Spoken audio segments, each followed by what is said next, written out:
Hey guys, welcome back to my channel. Sunday special mutton குழம்பு எப்படி செய்கிறதுன்னு பார்க்கலாமா?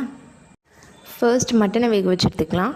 அதுக்கு ஒரு குக்கரில் நான் 1/2 kg மட்டனை நல்லா மஞ்சத்தூள் போட்டு வாஷ் பண்ணி எடுத்துருக்கிறேன். அது கூட 2 ஸ்பூன் இஞ்சி பூண்டு பேஸ்ட்டு, கொஞ்சமாக மஞ்சத்தூள், கொஞ்சமாக கொத்தமல்லி இலை, கொஞ்சமாக உப்பு சேர்த்துட்டு மட்டன் வேகிற அளவுக்கு தேவையான தண்ணியை ஊற்றி ஒரு 8 to 9 விசில் வரைக்கும் வச்சு எடுத்துக்கலாம். மட்டன் சூப்பராக வந்துடுச்சு. இப்போ அதே குக்கரில் கொஞ்சமாக நல்லெண்ணெய் ஊற்றிட்டு கொஞ்சமாக சோம்பு, ஒரு பட்டை, 2 கிராம்பு, ஒரு ஏலக்காய், அது கூடவே 2 சின்ன வெங்காயத்தை நீள நீளமாக கட் பண்ணி வச்சுருக்கிறேன், அதையும் சேர்த்துக்கலாம். இது கூடவே கருவேப்பிலையும் சேர்த்து வதக்கிக்கோங்க. நல்லா ஒரு 2 கைப்பிடி சின்ன வெங்காயத்தை மிக்சியில் போட்டு அரைச்சி வச்சுருக்கிறேன், அதையும் இது கூட சேர்த்துக்கலாம்.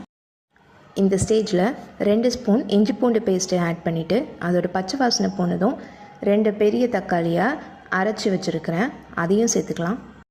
தக்காளி நல்லா வதங்கி எண்ணெய் பிரிஞ்சு வந்ததும் 1 spoon chilli powder, 1 spoon garam masala, 2 spoon குழம்பு பொடி, 2 ஸ்பூன் மட்டன் மசாலா, இது எல்லாத்தையும் சேர்த்து நல்லா வதக்கிக்கலாம். மசாலா நல்லா வதங்கினதும் வேக வச்ச மட்டனை அதோட தண்ணியோடு இதில் சேர்த்துக்கோங்க. எக்ஸ்ட்ராவாக கொஞ்சம் தண்ணி ஊற்றிட்டு குழம்புக்கு தேவையான உப்பு சேர்த்துட்டு நல்லா கொதிக்க விடுங்க.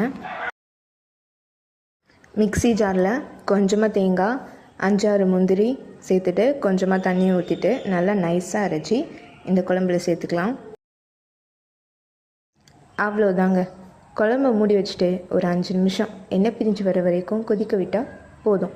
சூப்பரான மட்டன் குழம்பு ரெடி. ரெசிபி ட்ரை பண்ணிவிட்டு எப்படி இருக்குன்னு சொல்லுங்கள்.